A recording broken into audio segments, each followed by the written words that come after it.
Hi, I'm Paweł Gajda. Thanks for having me here. I'm a BizDev manager currently and designer in Carbon Studio. We are an independent developer of VR games from Poland. And in this presentation, I would like to share with you our experience in designing VR games, and especially the problem of locomotion in VR, which is, in my opinion, one of the biggest challenges currently when it comes to VR. So I've worked on two games for Carbon Studio. First is, First is AR+VR. It's a sci-fi exploration game for Oculus Rift, HTC Vive, and also for, let's call them flat screens. And the second one is The Wizards. And this game is exclusive to VR. It's an action-adventure spellcaster in which you use your hands to make gestures in the space and cast spells. So you literally become a wizard. So when we started developing for VR, there were a few things that we've learned very quickly. And the first thing is that in VR, the most important thing is presence. So this state of being transported to another place, of being tricked to be in a different place, in a virtual space, it's the most important thing about VR, in our opinion. And it's something that is unique to VR, that was introduced with the introduction of VR. So whenever you design anything in your VR game, VR experiences, you have to make sure that you focus on presence because it comes first every time with VR. So the second thing is that we've realized, and it's not that, it's quite obvious that in VR there's no screen. So the screen has been broken, and from now on there's nothing dividing you from the game's world. Players can literally get into these worlds, but that means that you cannot display any information on the screen because it's not there. So you have to search for some new, more innovative ways of giving players the information you want to give to them. So when it comes to HUDs and user interfaces, you have to find some immersive ways of giving this information to the players. And the same about the subtitles. So again, there's no screen you can display the subtitles on, but you want to have the subtitles in your VR experiences because of the localization reasons and for the people hard of hearing. And the third thing is that in VR, player no longer controls the main character, player becomes the main character. So it's like the major difference. And that means that, for instance, player's head becomes a camera. So you cannot force the player to look at something. You have to find a way to convince him to look at the direction you'd like him to look. And the second thing is that in VR, every experience is always a first-person perspective experience. So even if it's a third-person game with a character in front of the player in VR, controlled by the player, the player still is there in a VR world, and he's perceiving this game from the first-person perspective. So instead of pretending that the player is not there, better idea is to make the characters of the game or the experience spot the player and react to the player. So it reminds player that he's there, and it will add to the immersion and empower the sense of presence in these experiences. And there are a few rules we try to stick to when we develop our VR experiences. And the first rule is that you should, in our opinion, you should populate the surrounding of the player with a lot of movable objects. Because everything that's movable is, first of all, fun, and secondly, it will add to the presence and to immersion. So you have to make sure that everything that's within the grasp of a player, and it's light enough to be lifted, that it can be lifted in your VR experiences. And you also want to make sure that these objects are always active. So if there's an animation going on with some objects in front of the player, if the player takes a step forward to grab something, he should be always able to do it. Because if he cannot do it because of the animation or something else, it will break the immersion. It will break the rules of the world the player is in.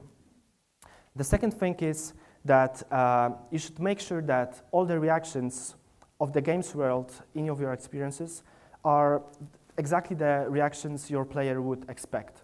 So for instance, if you have a game with fireballs and crates and grass, you have to make sure that the player is able to destroy the crates with these fireballs and to set the grass on fire, because it's something that we would expect to happen in a real world. And if it's not happening, it will break the immersion.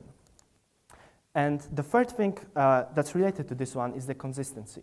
So you may want to make sure that everything within the world, the player experience is consistent. So when it comes to the scale and proportion, so when you look at this screen on this picture, it may look like everything is okay because it's displayed on a flat screen.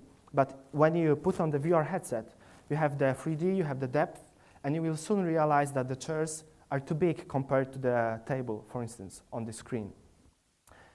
And to make sure that it's okay in your game or experience, you have to put on your headset very oftenly and check everything if it's properly scaled. And the same comes, the consistency rules comes to the physics and the lighting in the game. And of course, it would be good to have them believable and accurate. It's not always possible because of the performance reasons, but by consistent, you don't always have to think about realistic.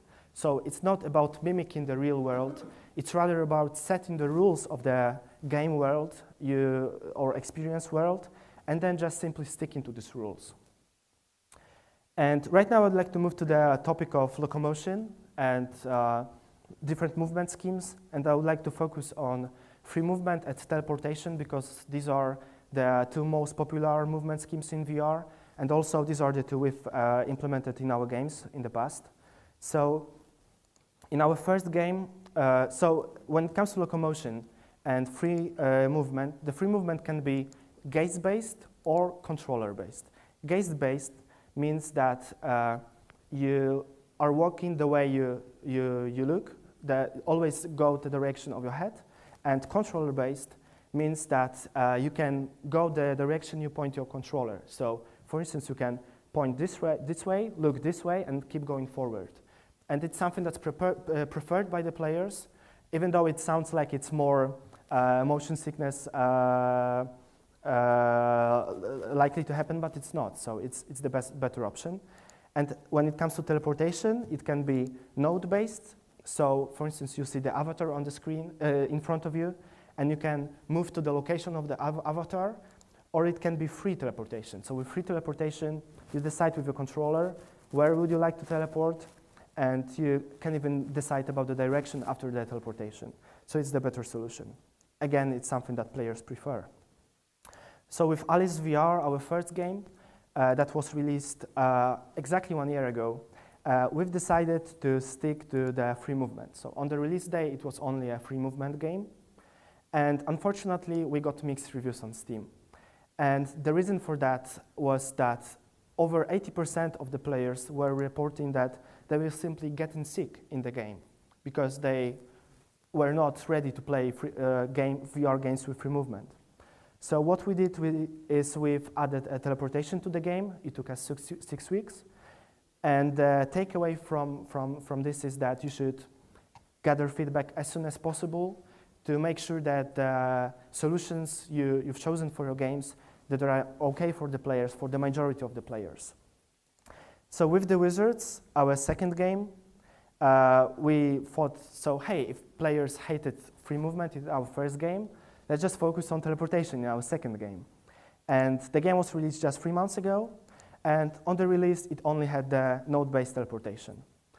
And damn, we also make sure to gather feedback as soon as possible. So we made alpha testing, beta testing, released the game on early access, but unfortunately, we got mixed reviews again.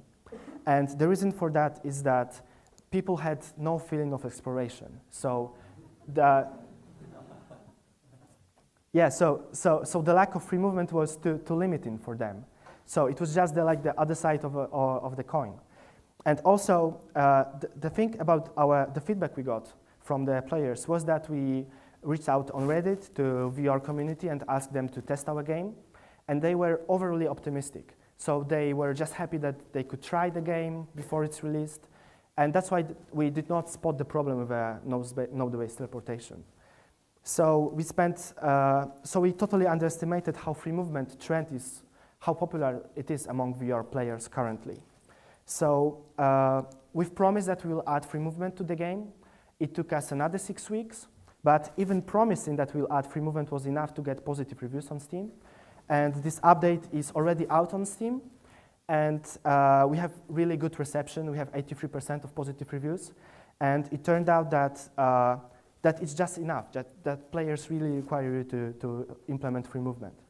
So for the takeaway from this part of the presentation, the locomotion takeaway, first thing is that you probably don't have a cure all when it comes to movement in VR. So unless you are super confident that you have some really amazing solution that everyone will like, you should just give players options, and this is something that will make them happy, no matter if they prefer locomotion or teleportation or some other options. And also, it's good to know that movement is something that can really affect your games, sales of your games, reviews, stuff like this. So it's just one aspect of the game, but in VR, it's something that becomes crucial and the most important fact. And also, for some, free movement, it's, I would call, like a new religion.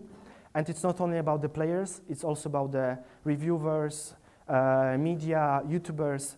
A lot of them prefer free movement to teleportation. So if you don't provide free movement scheme in your game, you will get a lot of hate from them. And the last thing, and probably the most difficult one, is that you should try to develop for the future when it comes to locomotion and design it in general. So you should ask yourself a question: what will be the most popular movement solution in VR in 1 year from now? And you should try to implement this movement solution in your game during the development. So I leave you with this difficult question of future of VR. And if you have some questions, I believe we still have some 2 minutes. So maybe, of course. Yeah, we can answer some questions. Thank you for your attention. Thank you very much, Paweł.